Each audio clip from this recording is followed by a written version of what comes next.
Hello and welcome back to Rebound with Resilience, a podcast dedicated to raise your resilience, mindset, and mental wellness. On this episode, to talk about raising self-esteem, speaking up, and standing up despite disapproval, we have our first returning guest, Fung. Hello! I'm tempted to say your real name. I'm going to reveal it now. No! Okay. But yeah, it's exciting to be here because the first time we recorded our podcast, it was on Zoom and I was your first guest. Yeah, it was horrible.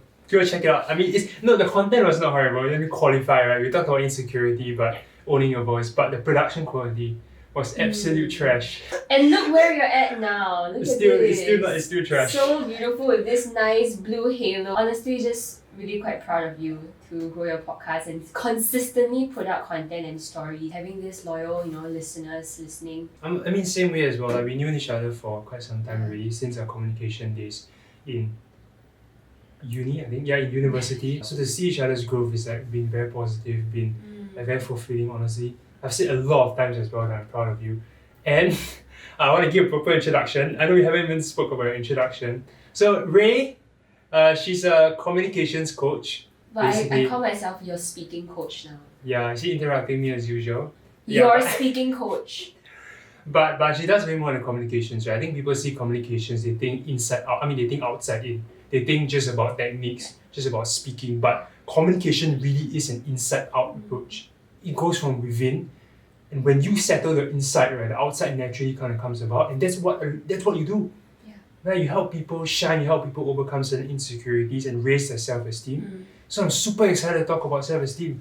I'm excited too, and I just really want to come here today to inspire all of you with stories. And as you're listening to my story, as I'm sharing, just know that it's as much as I say we all have unique stories, we're all very similar in some way. We've all went through fear, feeling ugly, feeling worthless at times. And if anything, I just hope that my story will show you that, hey, you have value inside of you, I don't know where to look at, I'm looking at you, I'm looking at everybody. You can make a point here, and then most of the time you can look at me lah. Okay, I mean, you have a unique value. You may not believe it now, but I see it in you, even if I don't know you. What an intro, Ray. What a dramatic intro. Just my job here is to just remind you of it. Okay. I know that was meaningful. I know I spoiled it a little bit, but it's true. I think Ray, as the name suggests, is like a sun.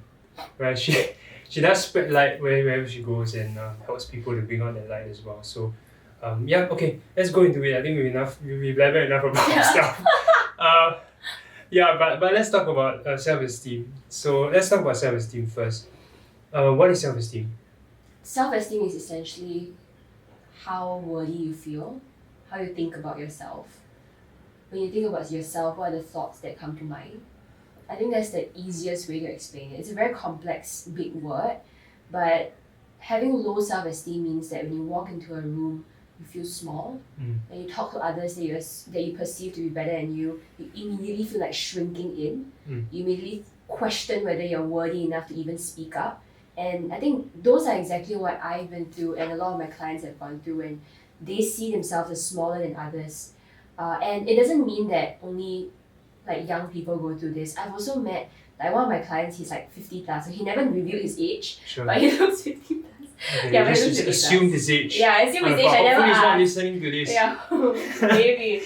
And he even told me, he has imposter syndrome sometimes. And sometimes he also have low self-esteem. So having low self-esteem is very normal and is a consistent daily work to actually slowly raise it up. Yeah, I think self-esteem sometimes it seems like a big word, everything, but you break it down really, esteem means respect. How much respect and value do you place? How deserving do you feel? Yeah. And self-esteem is absolutely crucial to resilience. I mean, research shows that it's linked to resilience and also overall well-being, happiness. Yeah. To me, if I would describe it to you metaphorically, right? Other metaphors, self-esteem really is like a filter. Okay, it affects the way we send and receive information. It's also a megaphone. It amplifies our insecurities and our assurances. And lastly, it's also a magnet. Right? It attracts and repels certain specific outcomes of situations or people. And man, it's really everything. Like And communication is one thing. Specifically, we're going to talk about the implication of that. Mhm. Yeah. But what are some major barriers? I think you roughly talked about it, right? But let's elaborate a little bit more in your work, in your personal experience, and you have a story to tell, and also with your clients. What are some major barriers to self-esteem?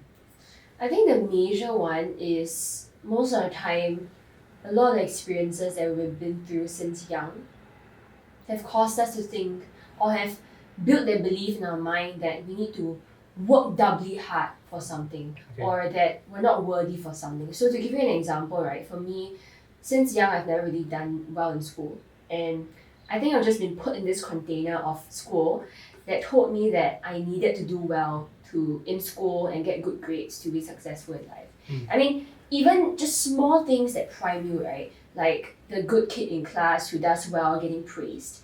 And then for me, I can have jumped a couple of grades, but I won't get as praised. The teacher won't favor me as well as the other person that does well. So even these small things, I picked up. And so me having low self-esteem, me feeling small, plus me observing that my teacher gave more attention or gave more praises to those that did well, then showed me, it just confirmed to me and created this belief in my mind that if I don't do well in school, if I don't get good grades, it means that I don't matter, it means that I'm small, it means I'm not good enough.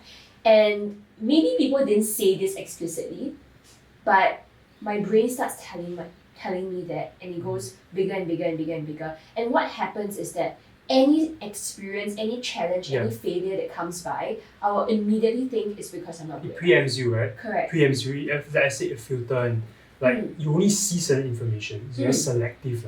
Yeah. And so that's the major barrier, right? Yeah. We're only seeing this small. It's very hard when I think that I'm not good enough. I have this fog over my eyes. Yeah. And anyone can say anything. I could have achieved other stuff. People can give me compliments, but immediately my brain will say, no, they're just faking it. It is a voice as a seed, or I won't say a seed, right? A demon, not demon. Something bad is being planted in you, and it grows. You water it, it grows, and it kind of takes over your mind and your essence. Comparison also is one thing, right? You talked about how your teachers, grades is one, but elaborate a bit more on comparison, because I know apart from grades, appearance as well is something that was really took a lot out of you growing up emotionally. Can you elaborate a bit more about that? So we are born into a world with certain stereotypes and standards. Right? Arbitrary standards are this. Correct. But the crazy thing is that those standards are created already by people before us that also assume those standards before them. So our beauty standards are just, it just magnifies and it continues going generation after generation. And so when I was born, right, I started watching like American dramas here and there, and the beauty standard created in my mind, not just through media, but through what boys talk about in school, right? Girls gossip about, this guy is so cute, that kind of stuff. Even this kind of banter, it all creates this stereotype in my mind, this beauty standard in my mind that I need to have no hair on my legs. Yeah, okay. Like legit, I had a male classmate, that looked at my legs and laughed and said, "Oh my gosh, Ray, why your hair have legs I don't have? Like, why are you hairier than me?" And that small comment just planted a seed in my mind. It's like this. Because when I watch like TV and I see magazines, clean legs, no scars, right? Nice eyes, double eyelid. I was born with single eyelids, by the way. Double eyelids, right? Tall, slim, and I was like, no one like that in the magazines looked like me. Okay. And because of that, I kept comparing myself with those people in TV, those people in magazines. My celebrity idol was Selena Gomez. And I remember that I was watching Wizards of Waverly Place so often. When she changed her hair parting to the left side, I changed it to the left side. When she started wearing scarves and beanies, I bought scarves and beanies. I just wanted to be like her. But the reality is I'll always be a second-grade version of her because I'm not her. Yeah, I think one thing to bring up is about fantasies and unrealistic expectations. There's one major barrier, especially with social media now. They can compare against everything. You can argue that they might face a greater degree of trauma or points of comparison because you scroll literally anything can be a point of comparison. And when you compete against an ideal, you will always be judged. 100%. Every ideal is a judge, and when you compete against an ideal, you are definitely going to lose out and you're going to feel lousy about yourself. And I see so often, even in the youth that I work with, right? This is a major thing. We talked also about conditioning and how certain seeds planted, even for example, you're abused or maybe your parents had planted certain things that are not good enough, whatever, it kind of implants in your mind. And here's a scary thing, right? I want to give an analogy for viewers to understand the impact of this. Talk about acting. Right? Acting generally, there's classical and method acting. So classical, you just kind of the expressions and everything. Method acting is where you literally become the person. For example, look at Heath Ledger and Joker, look at Christian Bale in multiple roles, right? You just do a quick Google, you notice that he literally changed the appearance, the way he dressed, like he was anorexic thin to like buff, in a span of like 2-3 years. And when they take on the role, right, what's happened is that they literally read about it, they think about it, they become it, and then they live it. So that is why, there's some arguments that that's dangerous, but that's what they do as a commitment to their craft. The point I'm trying to bring across, right, is that when we listen to certain voices, we take on certain information from the environment, we become that role even without knowing it. Yeah, and the reason why is because I think we have the tendency to want to fit in. We want to be accepted. And so we mold ourselves to whatever the environment requires us to be in order to be accepted. So a lot of my clients are actually introverts, right? Which is why they work with me. You're an introvert? Yeah, you're an introvert, like trained extrovert. Yeah, but a lot of them are introverts, and they have just been conditioned by society to believe that charisma means speaking out loud, being very dramatic, like being very extroverted is a good thing. And they toss away their introverted traits that are actually very, very powerful traits like active listening, thinking before they speak, critical thinking, good analytical skills. But they want to assume this identity of this loud, stand up, once I walk into the room, people will know me. Because in a sense, like school glorified that. The in crowd is always the people that are the loudest, corporate world, the leaders are usually, I'm not saying all the time, but usually the ones that are more outspoken, or they could be introverts, but they've trained themselves to be outspoken. And so one of my clients said this, she's a coach for introverts, so she says this, sometimes, most of the time, a lot of the introverts she works with, they mold themselves to be like extroverts, and sometimes you don't even know who's an introvert, who's an extrovert, or who they really are anymore. Introvert and extrovert, okay, I don't want to say that like extremes. We all have introverted and extroverted. Correct. The problem comes when you are acting as someone that you don't feel comfortable being. And when you're communicating with people, you're communicating with that other version of yourself that doesn't feel comfortable to you. And you go back home and you just feel tired. You don't feel yourself. And then you have to go back to work the next day being that person. Don't feel authentic. Yeah, that is so painful because I've been there before. First year of uni, right, I was thrown into this school. They're super sassy, super dramatic. They twerk. All for good reason. For the orientation was very high. Wow, I can't imagine how possibly scary and traumatic that might feel to people who don't feel like they want to do that. Which is why a lot of people in communication schools are sometimes the introverts, they sort of like hide in the background. But I felt like I needed to be like that. I needed to go like, girl, that kind of because I wanted to fit in. Even though it felt a little bit awkward to me, I wanted to fit in. And I didn't like that about myself back then. Okay. Yeah, you've come a long way. Honestly, just not even very long ago, like just 2 years back, right? We were discussing about, not sure what to do after graduation. Even for me, I wasn't sure where Rebound was going to go. That time Rebound hasn't even started in the first place. I knew I was roughly going to start a training company, but the fact that, and of course for you, thinking about whether going to work, whether your grades are good enough, and then really feeling the insecurity, I think we're doing our first podcast here also. But the fact that, wow, of course I'm proud of myself, but I'm also very proud of you for how far you've come. And that's what we want to explore, right? How do we make the change? How do you make the change from that to now confident? Of course, it's a work in progress, but now serving other people and helping other people as well with their self-esteem. What is the impact of low self-esteem? What is it costing us? I will just share a story of one of my coaches, Jonathan. His dream is to be a pilot. Okay. Yeah, and he is, when I say dream, it's like an obsession. Okay. Like every night he would do this flight simulation at home. He has like a flight simulation program at home. He does it every single night. He knows about the planes, I'm probably underselling it because I don't know any of the technical terms, but he knows all the theory about it. And he went for an interview, a pilot interview. And during the theory part, he did so well. He just flying colors, right? And he was so confident about it. But when it came to the impromptu question that the interviewer asked him, he just blanked out. He freaked out. And in that moment, the negative thoughts come. Oh my gosh, what if I say something wrong? What if I say something and then they think that it's not good enough? What if I say something and it's not true? Oh my god, I don't know. And then he just blanked out and he didn't get the job. So having low self-esteem seeps into our everyday life, our relationships, who we actually accept, care, and love from, who we give ourselves, our hearts to, right? It also seeps into our workplace, whether we choose to speak up or hide away, right? It seeps into accepting opportunities or even attracting opportunities. With low self-esteem, inevitably, you're not going to get opportunities that you want because in the first place, you don't think you deserve it. And if you don't deserve it, the universe ain't going to give it to you. Nobody's going to notice you.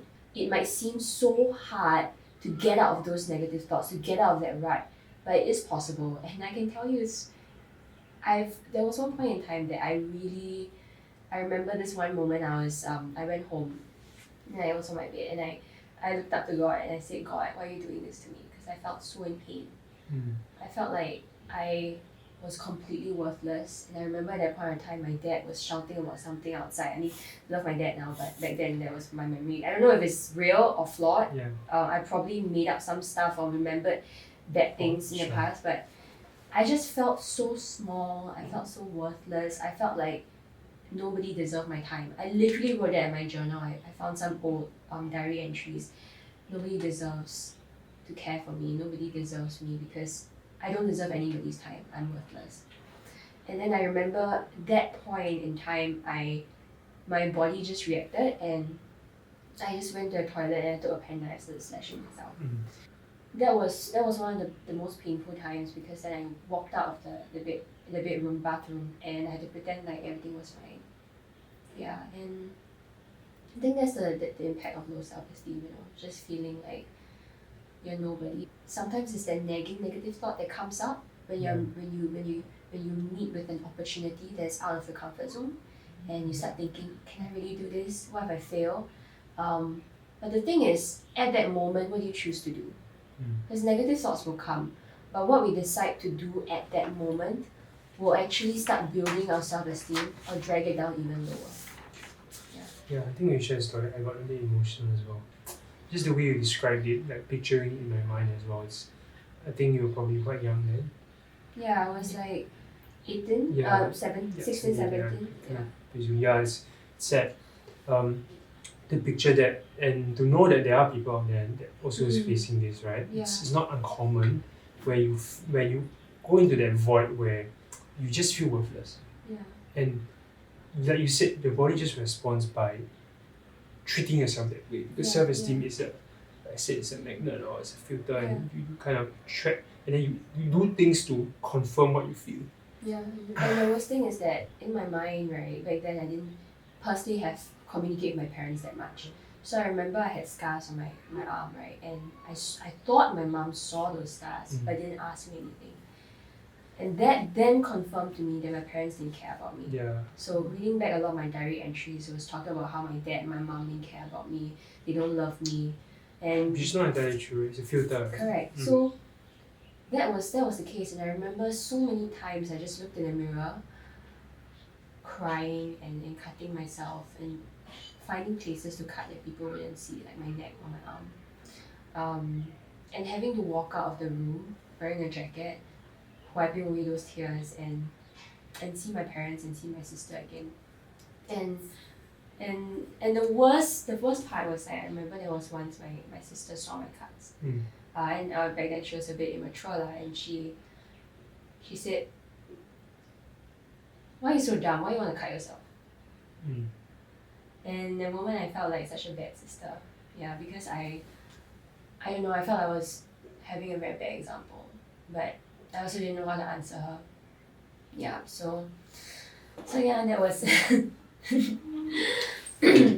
that was one of the tough parts. You know, a couple of months ago, I asked my mom. I'm quite close to my parents now, so I asked my mom, "Hey, mom, do you know last time I used to cut myself?" I said it casually, Sure. and it turns out that she You didn't never know. saw it. Yeah. So all this while, I've been thinking Yeah. that they saw it, but in that moment, she didn't see it. Right. Yeah, and I also then know, she then shared with me, even though my mom usually doesn't share emotions that much. Those days where I would be out late because fast forward now, you guys know I've been clubbing a lot back then. I partied a lot to escape from all this pain. That she would be in bed and she would cry, but she didn't know where I was. Yeah, I told her that I would be in a sleepover at a sleepover, but she just knows that I'm probably drinking somewhere and she doesn't know where I'm gonna be at or what's gonna happen to me, and she just cries herself to sleep. And just the thought of that just it's very painful to think that she had been through. I mean, she has worked so hard to support me, and I caused her to feel so much pain. Yeah. Yes, fair to. See now I was going to take tissue for this girl. No. I have one in my pocket. Okay. I'm a bad host. I should always prepare a box of tissues here somewhere. There's somewhere below. Yeah, it's mental health podcast. No Yeah. tissues on a- This table is obviously a legendary table. A lot of tears were shed on this white table. Yeah. But I appreciate you being vulnerable. I think it will help a lot of your audience as well to know that maybe they see you as a perfect way, They see you. I mean, first of all, the stories, your feed looks as perfect as it can be. Honestly, like it's just so radiating with positivity, with happiness, and nothing wrong with that because you're helping. Of course, there's vulnerability as well, but they don't necessarily see this side of you. They don't necessarily see the pain that you have to go through to build your self-esteem. Right, those years, and it's still a work in progress, right? 100%. So, I mean, I'm glad they get to see this side of you today, just to know that there is hope and you're not alone in this journey. I can't say I relate fully because I grew up generally with quite high self-esteem, but my story is a bit different. I think you would know that if you're listening to the podcast. That kind of was shaken during my A-levels, and exactly what you described. I just felt that whatever that I've built my esteem on was broken. Just in a snap like that. Yeah. Everything that I built, or at least what I was conditioned to believe, everything I built in the last 18 years, my grades, my achievements, what people thought about me was gone just with that one mental block in the exam. And it just spiraled down.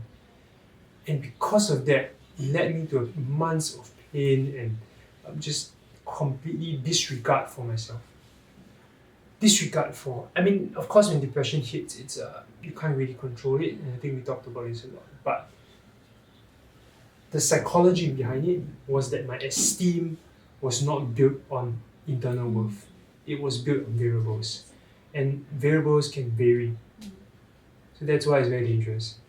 So I think now we give a context to you all, hopefully sharing our hearts out to you to know that esteem, has to be something that comes from within.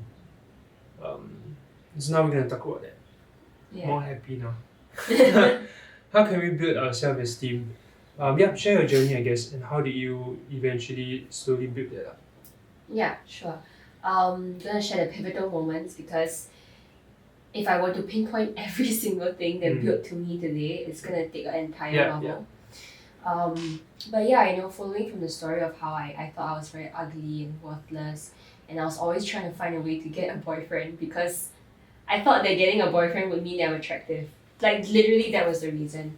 And I remember the days that I felt so ugly and worthless, right? And over time as puberty hit, thankfully, I found a lot of ways to make myself feel more confident, like putting makeup. I had a 12-step makeup routine. I literally 1 hour of putting makeup, even to buy cai fan, right? Mixed vegetable rice. I would Serious? Yes, I can't even go to the MRT without putting makeup. Serious? I didn't want people to see my face. I really felt like my face was ugly. Okay. Yeah. So anytime I don't wear makeup, I would think that I wouldn't get opportunities or connections today. And I sort of subconsciously tagged my wins to my looks. I didn't really think that I had value to give.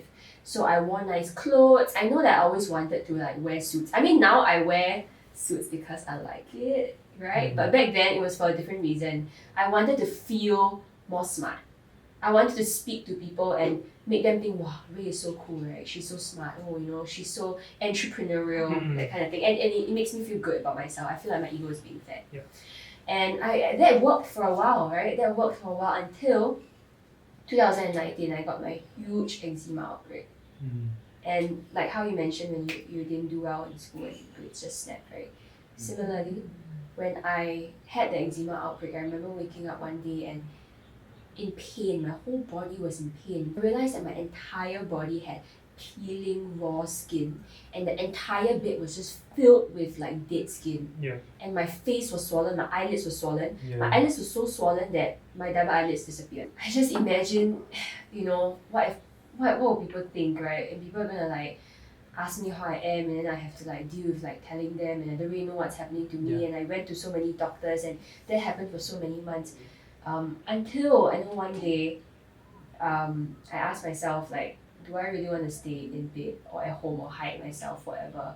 Or do I want to continue doing what I love, which is to train in schools? And I think throughout the entire process of training, going for networking events, because I looked like a lobster, I really couldn't focus on myself anymore. I chose to focus on others instead and see how I can just concentrate and focus and be present in whatever I do, whether it's training or whether it's networking events, just being fully present.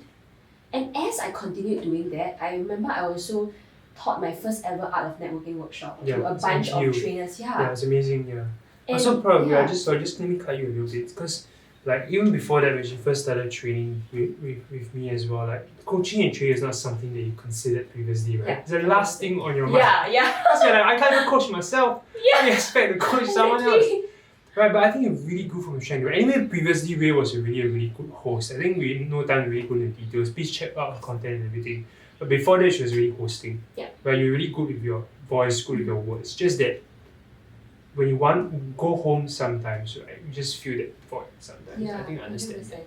And training gave a different element because now you are not just hosting, you're also imparting certain values to people. Yes. And then that transition into eventually the networking class. And I remember seeing you doing it, just sending out emails, just getting people in of all ages. And like you said, you were like a lobster. Yeah. It was still amazing. Like, I remember starting the class. I was thinking, should I cancel? But I was like, people are coming, I'm going to go for it. Yeah. And I remember starting the class going, guys, I'm having an eczema outbreak. If I can be teaching right here, you guys can network. Yeah. Because that literally was a statement. So I was teaching and everything, and everybody's eyes were on me. And the class was so interactive, right? Some of the participants raised their hand, can I share a point? And the entire class became so interactive, so fun. And then as I was training in schools, I remember the pureness of the kids, right? These primary school kids, they come up to me, John, why are you so red? Then I say, maybe if you guys pay attention to me, I'll stop being red. Then they, okay. Well, it's just like, when you do things that are in service of others, right? You really stop thinking about yourself as much. And I realized that as I'm networking, even with strangers, sometimes the strangers will kind of have a question mark at the top of their head. I kind of know they are thinking, what's wrong with this person's skin? But they don't talk about it, and the conversation just flows, and I'm able to have great deep connections and conversations through that process. And that showed me that when I focus on the person, when I'm focused on serving others, and I'm just focused on giving value or just being present in the moment and allowing my heart to react the way it is. Someone says something, my genuine curiosity and reaction comes out. Yeah. And through that process, I refined my unique voice. When I stop thinking about my appearance, I'm able to understand myself better and how I react to people's opinions and ideas, and through that process also develop my own. It ultimately goes back to value. You started to look outward and focus on the value you can give instead of all the insecurities and all the flaws that you potentially have, right? And then you realize that, hey, that's mirrored in someone else. When you're not thinking about yourself, people don't necessarily think or pay too much attention to that because you are also not placing attention on it anymore. And then slowly that builds and slowly it builds, right? And eventually you start to find that uniqueness in yourself and you give it to the world. And when you give that uniqueness to the world and it's returned to you, like for example, when I go to youth and I, in that moment, sharing with my heart with them and then expressing their gratitude, it is infinite. The feeling that you get, the essence that you get is infinite. Yeah. And then you start to build your worth on those things. Just taking action despite feeling the fear, despite feeling that insecurity, focusing on others, and then slowly that will actually build. Yeah. A powerful question to ask is really, if you had the fear of being judged, of looking dumb, looking stupid, how can you choose a bigger fear? So one of my clients, she is only 20 years old, but she really has a passion for speaking and coaching. But she's just like a little shy, and also don't know whether she's credible enough to teach and all that. But she's really doing training in schools, and she wants to improve on that. So basically, there was this one incident where she's a co-leader of a cell group. Okay, and I remember the cell leader asked her if anybody want to make a declaration over the cell to bless the cell. And she had something to say because all the kids were taking their A-levels and she knew that they were stressed. But in that moment, she was afraid that what she said is going to not sound as cool as the cell leader. And that's why she didn't say it. And then she felt so like, I know the feeling. You feel like you want, the feeling sucks. Yeah, it's like, I want to say, but what if people judge me? What if it's not as cool? What if then after that I need to change what I say? So as she was telling me this, I asked her, why do you even want to speak up in the first place? So she said, I wanted to share and tell these A-level kids, right, that it's okay to feel that fear now, and that eventually if you seek support, eventually if you work together, you'll pull through. And she just wanted to make them feel assured. So then I asked her this, what is the cost of you not speaking up? What do you think are the potential consequences? And then she continued leading on, perhaps they will feel like continue feeling stressed. Then I say, after that, so what? What if they continue feeling more stressed? Perhaps, they will maybe, start not going for cell, not going for church. And then I continue asking her what if, and find more consequences within it. And she finally realized that, hey, it is more important for her to feel that discomfort in that moment for a bigger cause, for a bigger service to others, than thinking about herself. So she chose the bigger, choosing to see the bigger fear actually helps you overcome that smaller fear of yours, which is the fear of judgment. That makes sense. Like, if someone puts a gun to your head, you're going to speak, right? So like building up on that, thinking about the cost, and is one way you can bring yourself to action, for sure. Because we're going to transition to the last part about speaking. We will touch on that, speaking up despite approval, despite negativity, how you stand up and speak up for yourself, because that's what you coach people to do. And because of your coaching, people get opportunities they would not otherwise have access to. They will make impact they would not otherwise have. Before we move on to the last segment, just a quick story. I think this is very personal to me because it's a story of the ugly duckling. I told you this a lot. It parallels your story as well, but I want to tell this to the audience that one of the best ways one of the best children's stories around self-esteem is the ugly duckling. For those of you that know, right, ugly duckling was ostracized by his own family members because he was dark-skinned. It was different. So his own family members ostracized, bullied him, and he left. He was abandoned by his own family. I remember when my mom first told me the story, because I felt so much love from my family, that to me was atrociousness. It was abomination. That's what I was looking for, right? And I cried for that. It was not just a fictional character to me. It was someone that I felt for. Because I think, how can your own family not see value in you? But because of that, he had to go to different places, right? And every single place he went, he got rejected by people. He did not see the value in them. Just like how we discussed earlier, the conditioning, you're not good enough, the grades, whatever. They're comparing him against the yardsticks, their own definition of beauty. So because of that, he himself felt very small. But he did not give up. That's the key. And I think it parallels your story as well. Not to say ugly. I think it's really beautiful. But of course, at that point of time, that's what you felt, right? So, he went around and he felt ugly, right? Just like you did, he did not give up. He just took small steps. Eventually, he came to a family of swans. And the swans said that, you know what, you are rare, you are a black swan, you are one in a million. And they saw value in him. Because they saw value in him, right, he literally spread his wings and he flew. And everyone else saw that value in him, right? He's never changed. But not everyone else like, wow, this guy's a black swan. So it's amazing. There's so many lessons in this story, right? Number one is that, hey, you push on a little bit, you might find something on someone that sees value in you, that allows you to see value in yourself. Mm. And I hope that, yes, you may not know us, right? I really hope that this podcast helps you to know that we see value in you. Oh yeah, 100%. Right? That we see value in you, that you definitely have, you dig deep enough, right? There is a certain value that you have that you may not recognize yet, or you are hidden because of society's judgment. But once someone sees it and illuminates that in you, you will fly. Yeah. And that's what I do for other people as well. Yeah. That's why I'm so happy for you. And the people you're coaching. You know. So Right, you can only see value in others once you start seeing value in yourself. Otherwise, you'll always be thinking about yourself. So, I hope that if you're watching right now, right, and you ever want someone to talk to, I'm sure Kevin and I will always drop us a DM, because sometimes you really just want to reach out, and when you reach out, you know that people actually want to support you. Let's discuss about speaking up and standing up for yourself, which is incidentally supposed to be what we talked about. But yeah, let's keep it succinct. Why is speaking up for yourself important? Okay, and how can people start doing it?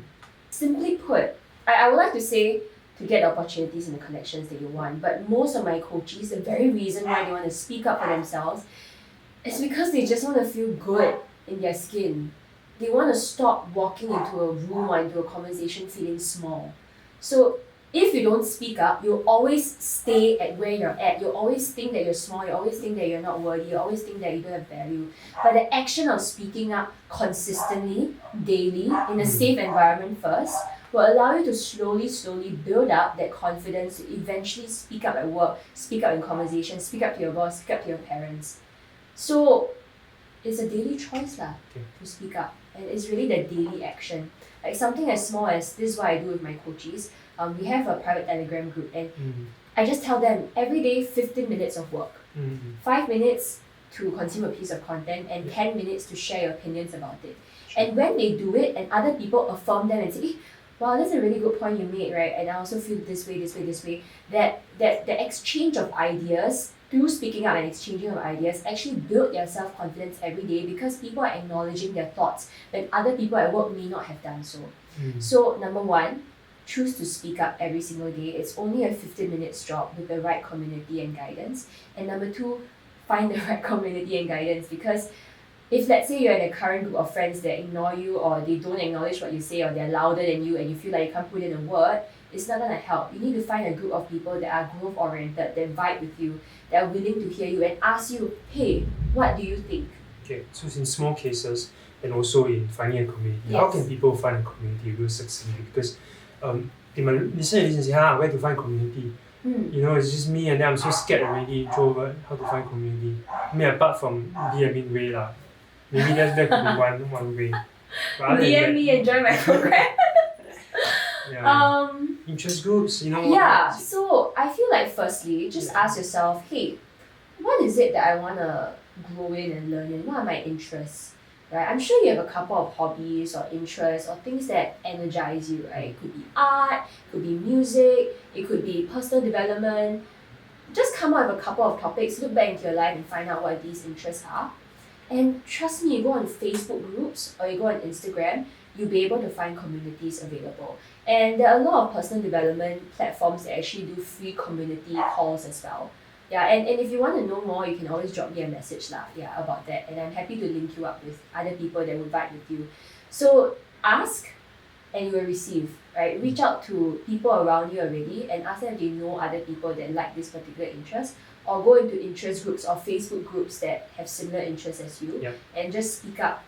It's easier now, honestly, because you can do it behind a screen first. Yeah, then along the way. Yes. Yeah, I think it's important because go where your value is being recognized. That's the ugly duckling story. And I think it applies here as well. People think that I so many stories I've heard of entrepreneurs who don't fit in, for example, in a school setting, because whatever they talk about coding, building product, I mean, your friends are talking about whatever they talk about, right? Obviously, you're not going to feel valued there because you're like, how the hell you talk about these things? You know, you're only like 15 or 16, right? Or maybe talk about your love for ants, or me, my love for insects, right? If I talk to Ray about like my love for insects and cockroaches, she will not listen to me, right? I need to go to a group that's appreciative of animals to like talk about it. I think it's the same principle, you know. Okay, that's great. I love that.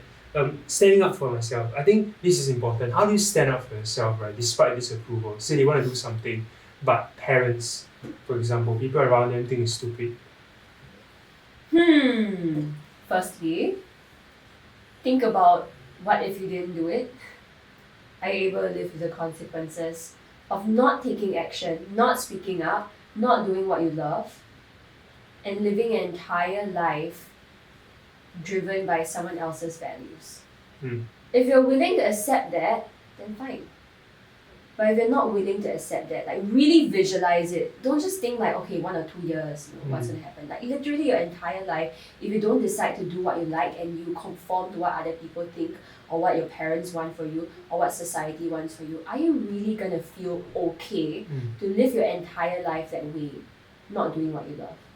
I think that sometimes people don't understand like the huge consequence it would take, that it would cause for you to live a life not of your own.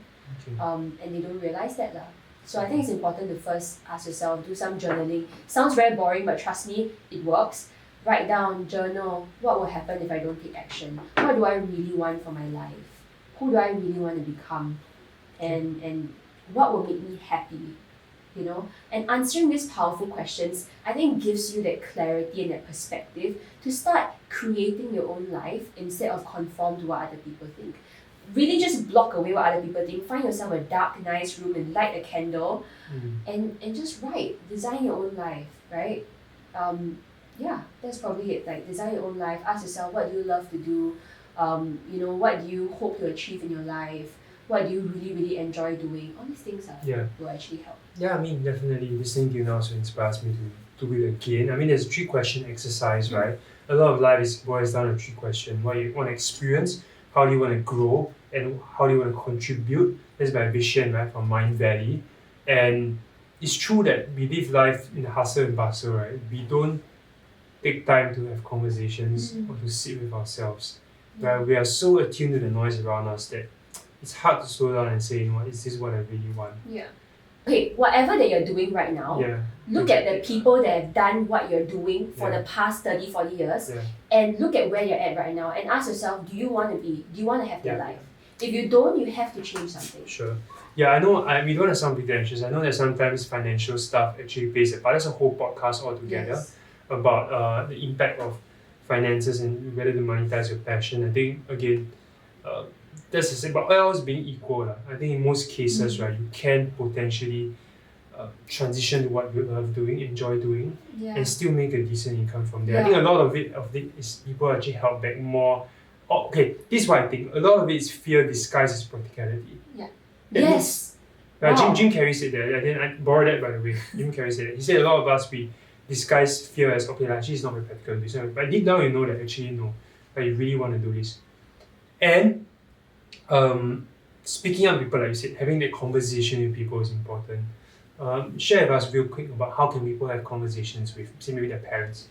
Firstly, it's important to have the conversation with yourself first. Okay. Because if you approach your parents and you share about your dream, but you are unsure, it's not going to work out. You need to first be convinced of your own dream. It doesn't have to be 100% convinced, but at least like 70%, 50% at least, right? Pass, right?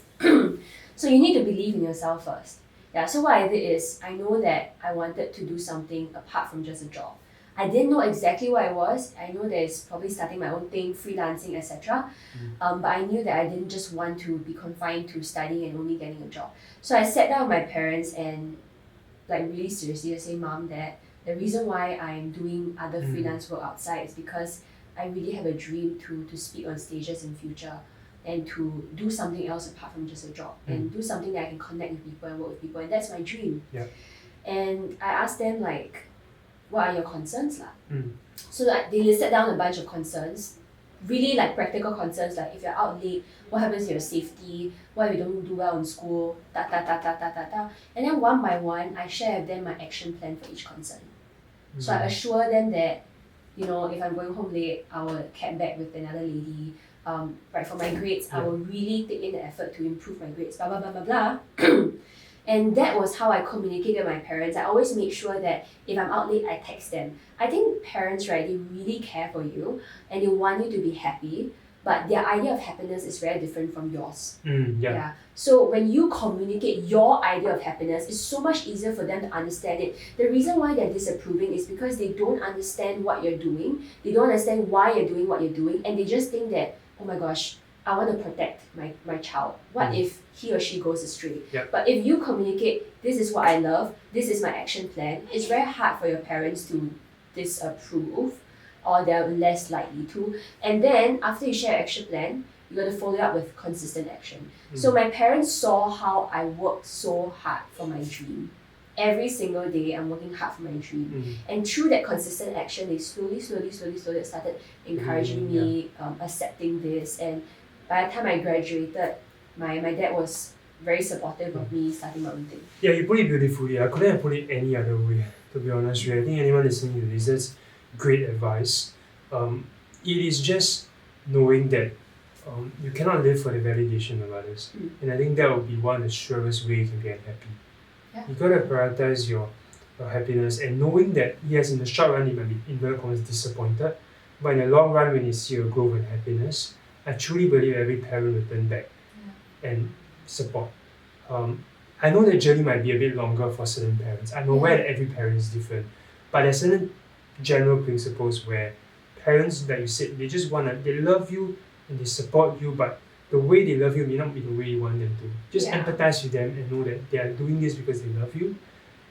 But let them know that mom and dad, if you really love me, like if you want to be happy, this is something I have to do. Yes. So, wow, I think let's end off with a quick, not really story. I'll just share a quick thing for you to think about, and then I'll leave Ray the final word because it's supposed to be the guest. Yeah, she talk most of the time with me. Yeah, but just a final thing. Study with elderly people, they're like above 70, 80 years old, right? Even up to 100 years old. They had studied over 100 people, and they found that they did not regret the things they did but failed. They've always regretted the things they did not start to do, even though they wanted to. And this is very telling, because there's a consistent theme throughout all these people that's interviewed, that at the end of life's journey, would you want the extra 5K, 10K, or would you want to have lived the life that you're proud of? There's meaning. And it's always the latter. And ironically, when you do the latter, you might even get more money, like what you're doing now. So go for it, guys. I hope this podcast has really helped you raise your self-esteem, give some practical tools. If you want more, of course, you can connect with us, but I'll definitely leave Ray the final word. Any last message you want to say to your clients listening to this, or just people in general? Last message. This past week I've just been overwhelmed with joy and fulfillment and so much pride for my clients. A month ago, many of them came to me and they feel so small. When you want to speak up, they're just held back by the ball in their throat. They want to speak up to authority, they feel small. And to be able to see them from not being able to speak up at all to some of my clients now after just a month initiating conversations in the gym to strangers, speaking up and leading a team at work and having their superiors actually say, hey, I actually noticed a change in you. And these are her role models. Her superiors, her role models say, hey, I noticed a change in you. You're less scared, not so awkward in front of the team.